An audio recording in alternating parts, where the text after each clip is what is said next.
Cela fait plus d'un mois depuis le début de l'opération Fureur épique et l'armée iranienne a déjà subi de lourdes pertes. Les attaques se poursuivent et les dégâts sont importants, mais une chose est claire, la bataille s'en était pas encore terminée. Le gouvernement ne s'est pas encore rendu et maintenant, une question plus grande commence à émerger. Où tout cela va-t-il vraiment mener ? À ce stade, il semble qu'il n'y ait que 2 scénarios possibles.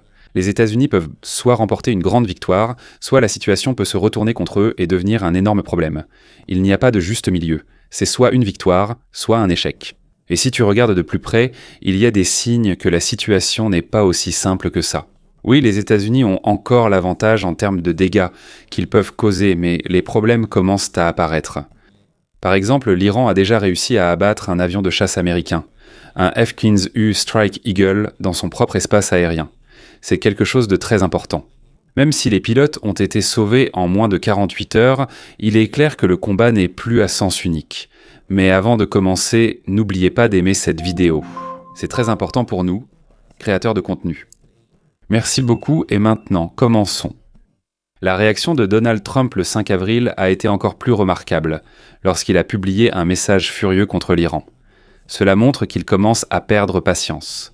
Il est possible que les résultats attendus n'arrivent pas aussi vite que souhaité, ce qui pose un problème plus grave. Pour beaucoup, ce n'est toujours pas clair. Que cherche-t-il à accomplir ? Comment définir la victoire ?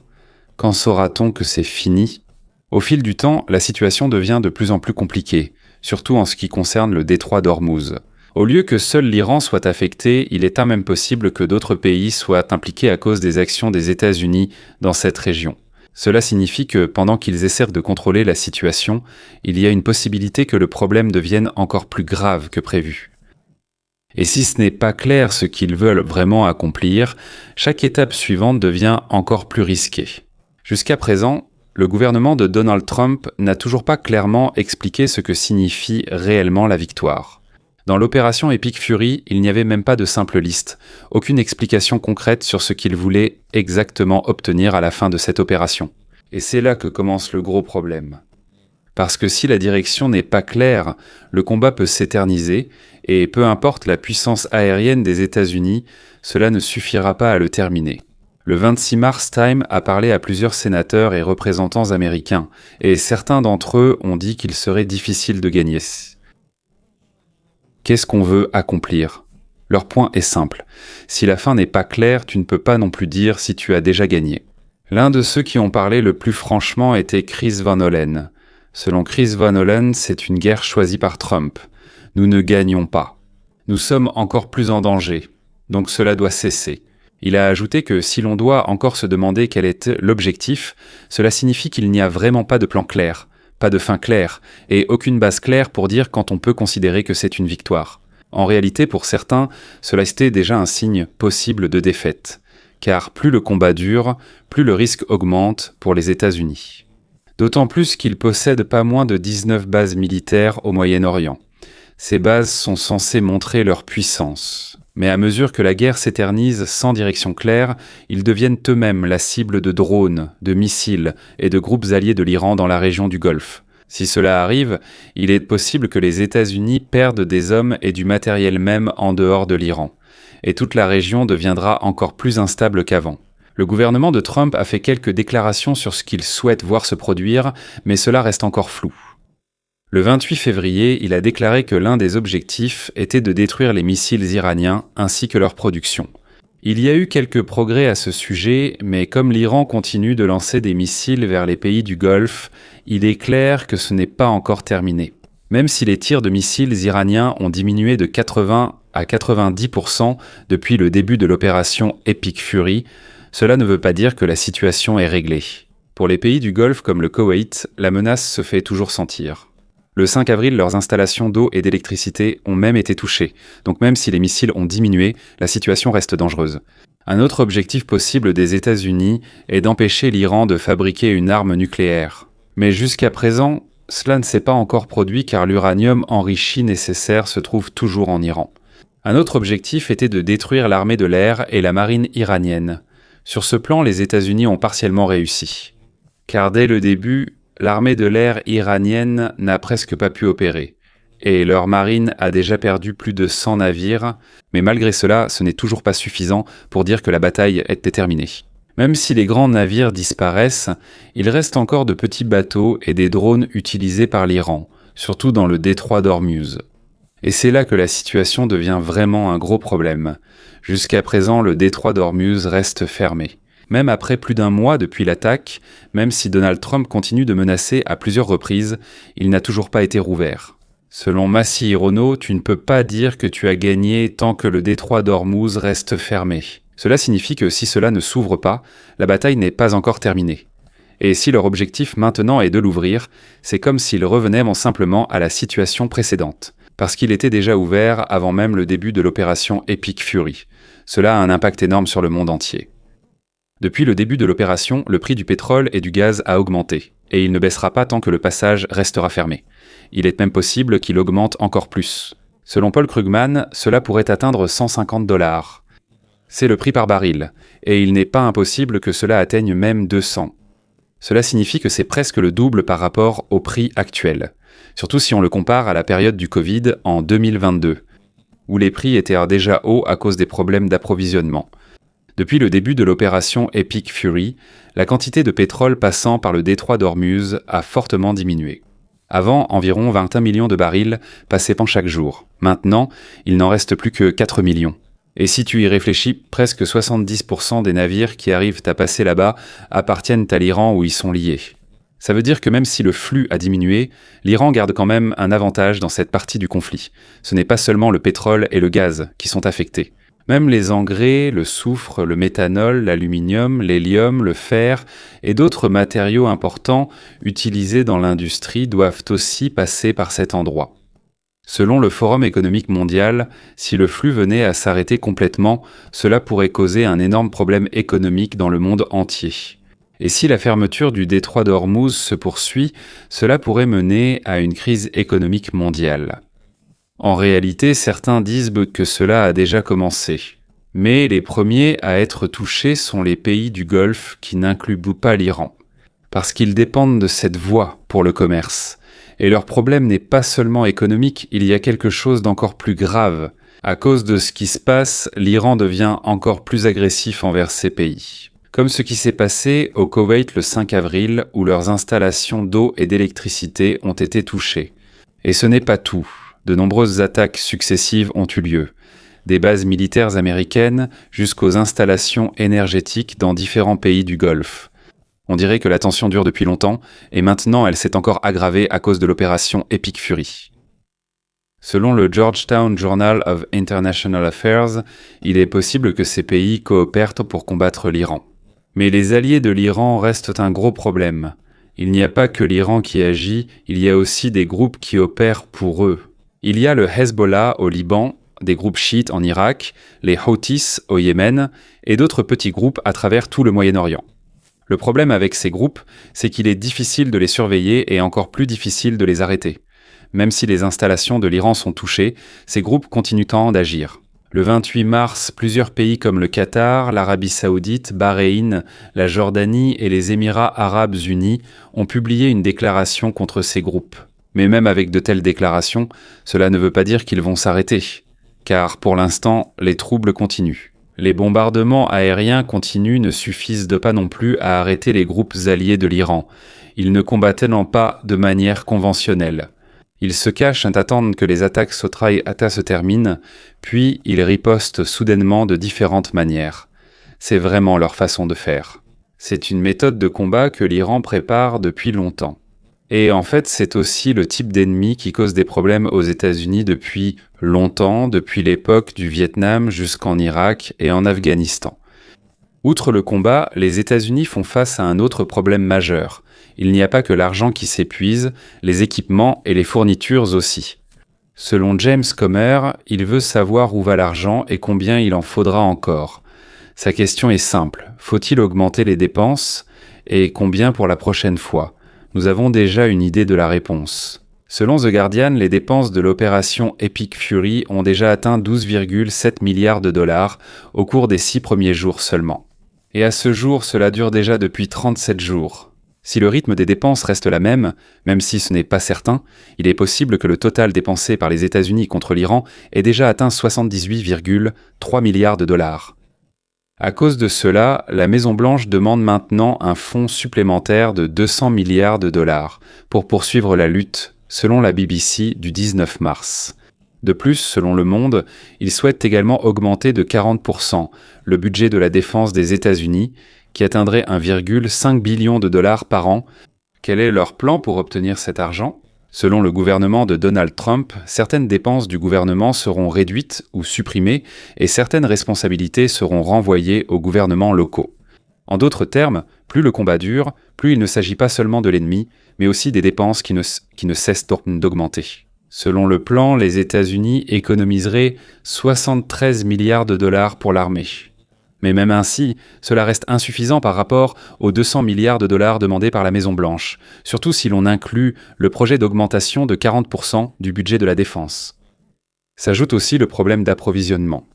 En seulement 16 jours de l'opération Epic Fury, les États-Unis ont déjà utilisé 11 294 munitions. Cela signifie qu'il n'y a pas que l'argent qui s'épuise, mais aussi les balles et les équipements qui s'épuisent rapidement. Et c'est là que la grande question se pose. Les États-Unis dépensent-ils plus que ce qu'ils peuvent en retirer en retour ? Comment cela va-t-il se passer ? Voici la fin possible qui ne serait pas favorable aux États-Unis. L'opération Epic Fury se terminera sans direction claire et sans résultat concret obtenu. La région du Golfe restera instable, l'Iran contrôlera toujours le détroit d'Ormuz et pourra le fermer à tout moment, tandis que les États-Unis auront dépensé des sommes énormes et perdu du matériel qu'il leur faudra des années à remplacer. C'est ce qui pourrait arriver si le plan risqué pour Ormuz ne fonctionne pas. Mais que se passerait-il si les États-Unis obtenaient des résultats ? À quoi ressemble une victoire ? L'un des scénarios positifs envisagés serait un changement de leadership en Iran, avec un gouvernement qui entretiendrait de meilleures relations avec les États-Unis et qui améliorerait la situation de ses propres citoyens. Plusieurs politiciens l'ont dit, y compris Ted Cruz, qui affirme que ce serait très important si le leader actuel, qui voudrait nuire aux États-Unis, disparaissait. Tommy Tuberville a dit la même chose. Pour lui, il serait préférable que le contrôle du pays revienne au peuple iranien, plutôt qu'à un seul dirigeant. Dès le début de l'opération Epic Fury, il y a déjà eu des événements qui pourraient donc donner de l'espoir dans cette direction. Lors de l'opération Lion rugissant, des informations ont aussitôt circulé sur la mort d'Ali Khamenei, prétendument tué sous terre, avec d'autres personnes importantes du gouvernement iranien. Si cela est vrai et que de tels événements se poursuivent, cela pourrait être le début d'un changement dans la direction de l'Iran. Même Donald Trump a déclaré le 5 mars qu'il voulait intervenir dans le choix du nouveau dirigeant de l'Iran. Mais cela n'a pas été suivi d'effet. Au lieu de cela, Mojtaba Khamenei a été immédiatement installé comme nouveau guide suprême après la mort de son père. C'est un coup dur pour le changement attendu par les États-Unis. Selon CNN, au lieu de changer de direction, il semble qu'un dirigeant strict ait simplement été remplacé par un autre qui pourrait être encore plus strict. Selon Mona Yacoubian, la nouvelle direction est plus stricte, moins conciliante et plus proche du corps des gardiens de la révolution islamique. Cela signifie que même si l'ancien dirigeant n'est plus là, il n'y a pas vraiment eu de changement quant à qui détient le contrôle et à la manière dont ils agissent contre les États-Unis. En d'autres termes, il y a bien eu un changement de dirigeant. Mais ce n'est pas le genre de changement que les États-Unis souhaitent. Mais une chose est claire, les États-Unis et Israël ont prouvé qu'ils pouvaient cibler même la personne la plus importante du gouvernement iranien. Cela signifie qu'ils peuvent utiliser cette capacité pour faire pression sur le nouveau dirigeant. Ou s'ils le souhaitent, ils peuvent répéter cela encore et encore jusqu'à ce que la direction actuelle de l'Iran disparaisse complètement. Mais cela prendra du temps et nécessitera des informations précises et un plan solide. Il y a une autre possibilité qui pourrait se produire. Il est possible que le peuple iranien lui-même agisse contre son gouvernement, surtout si les difficultés et les troubles causés par les événements persistent. Selon le journaliste de Georgetown, c'est possible, d'autant plus que la transition du pouvoir vers Mojtaba Khamenei ne s'est pas bien passée. Actuellement, en Iran, la population est divisée. Il y a encore des gens qui soutiennent le gouvernement, mais beaucoup ne sont pas d'accord. Et rappelez-vous, avant même que tout cela ne commence, il y a déjà eu des manifestations au début de 2026. Cela signifie qu'il y a des problèmes et des malentendus dans le pays depuis longtemps. Maintenant, cela s'aggrave encore plus. Il n'y a pas que des ennemis à l'extérieur, il y a aussi des troubles à l'intérieur. De l'autre côté, il y a des gens qui espèrent que, maintenant qu'Ali Khamenei n'est plus là, il y aura un grand changement en Iran. Mais jusqu'à présent, il n'y a toujours pas de changement clair. Pour les États-Unis et pour Donald Trump, le scénario idéal serait que le peuple iranien lui-même agisse pour changer le gouvernement. Mais tant qu'il y a des bombes et des attaques, cela reste difficile à réaliser. Il est possible que, plus tard, les États-Unis aident le peuple iranien, pour qu'il puisse agir efficacement sans avoir à envoyer beaucoup de soldats. Pour l'instant, la situation à l'intérieur de l'Iran est chaotique. Donc, il semble qu'il y ait une chance que cela se produise. Mais si les gens n'ont pas un plan solide, ils seront facilement stoppés par le CGRI. Selon le Royal United Services Institute, il y avait déjà des signes de soulèvement, mais cela ne s'est pas concrétisé. Cependant, il est toujours possible que cela se produise à l'avenir. Si cela arrive, cela pourrait aussi aider à résoudre le problème dans le détroit. Une autre chose que les États-Unis peuvent faire est de retirer l'uranium enrichi de l'Iran. C'est le matériau essentiel pour fabriquer une arme nucléaire. S'il disparaît, la menace de l'Iran sera réduite. Pour Cynthia Lummis, gagner signifie simplement que l'Iran ne doit plus jamais pouvoir fabriquer d'armes nucléaires. Et ils ne pourront plus utiliser de missiles ni de drones pour cela. Il est aussi possible que le véritable plan soit d'affaiblir l'Iran jusqu'à ce qu'ils arrêtent eux-mêmes de poursuivre leur programme nucléaire. Pour l'instant, on ne sait pas encore clairement ce que Mojtaba Khamenei va faire à ce sujet, selon CNN. Cependant, certains affirment que la direction de leur programme nucléaire pourrait évoluer. Et pour beaucoup dans le gouvernement de Trump, cela suffit pour dire qu'il se passe quelque chose et que l'opération porte ses fruits. On ne peut pas non plus ignorer que l'Iran détient plus de 440 kg, soit 970 livres d'uranium, enrichi jusqu'à 60% pour fabriquer une arme nucléaire. Pour en faire une arme, il faut encore atteindre 90%, mais en réalité, une grande partie du processus a déjà été accomplie. Cela signifie que si l'Iran le souhaite, il ne lui faudrait que quelques semaines pour achever le processus. C'est pourquoi les États-Unis veulent s'assurer que cela n'arrive pas. Ils essaient de l'empêcher depuis longtemps. Le meilleur scénario pour les États-Unis serait que le régime actuel en Iran tombe et que leur projet d'armes nucléaires disparaisse complètement. Si cela arrivait, de nombreux problèmes disparaîtraient en d'eux-mêmes, surtout dans le détroit d'Ormuz et dans toute la région du Golfe. Et si l'uranium enrichi de l'Iran disparaissait aussi, l'Iran ne représenterait plus une menace pour les pays voisins. Pendant que tout cela se passe, les États-Unis préparent une possible opération terrestre qui pourrait changer le cours de la situation, et cela pourrait être lié aux matériaux nucléaires de l'Iran. À ce stade, il est clair qu'il ne s'agit pas seulement d'un simple affrontement. Ce n'est pas seulement une question de missiles, de navires ou de frappes aériennes. La discussion va bien plus loin. Car pendant que la plupart des gens se concentrent sur qui prend l'avantage sur le champ de bataille, il y a une autre lutte silencieuse mais très importante qui se déroule en même temps. La lutte pour la perception, le contrôle de l'information et la manière dont le monde entier perçoit chaque mouvement des deux camps. C'est ici qu'entre en jeu un autre angle, souvent inaperçu, mais qui peut déterminer comment tout cela va se terminer. Alors que la lutte physique continue, il existe ce qu'on appelle la guerre de l'information. Moins visible mais tout aussi lourde que les véritables échanges de tirs. Dans ce combat, ce ne sont pas des balles, mais les informations, les réseaux sociaux et les messages capables de changer les croyances des gens. Par exemple, chaque attaque, chaque explosion et chaque mouvement en mer ne se produisent pas seulement dans le monde réel, ils se répandent aussi immédiatement en ligne. En quelques minutes, il y a déjà une vidéo, une analyse, et chaque pays a sa propre interprétation. Et c'est là que la question devient cruciale. À qui les gens font-ils confiance ? Si davantage de pays croient que les États-Unis sont la cause de l'instabilité, il est possible que leur soutien diminue. Mais si l'Iran est perçu comme la principale cause des troubles, les États-Unis auront une justification plus forte pour poursuivre leurs opérations. Cela signifie que ce n'est pas seulement le territoire qui est en jeu, mais aussi la confiance du monde. En même temps, il y a une autre couche, plus discrète mais plus dangereuse, la cyberguerre. Alors que des avions de chasse volent et que des missiles sont lancés, des hackers agissent en même temps. Leurs cibles sont les réseaux électriques, les systèmes de communication et les réseaux financiers. Imagine si une ville entière venait à manquer d'électricité ou si le système bancaire cessait soudainement de fonctionner. Aucune balle n'a été tirée, mais l'impact est immédiat et considérable. Et si cela était coordonné avec une attaque réelle, cela affaiblit encore plus l'ennemi, même si l'effet n'est pas directement visible. De cette manière, le combat s'étend de la terre à la mer jusqu'aux airs, ainsi qu'au monde numérique que tu ne peux pas toucher, mais dont tu ressens les effets. Il y a un autre angle qu'on ne peut pas non plus ignorer. C'est l'effet que cela a sur les gens ordinaires qui n'ont rien à voir avec les décisions des dirigeants. Pendant qu'on parle de stratégie et de géopolitique, il y a des familles qui perdent leur maison, des entreprises qui sont obligées de fermer, et des enfants qui grandissent au milieu de la peur. En Iran, alors que le problème s'aggrave, l'économie souffre encore plus. Les prix des biens augmentent, la valeur de la monnaie baisse, et les opportunités d'emploi diminuent. De l'autre côté, même les États-Unis ne sont pas non plus à l'abri des effets.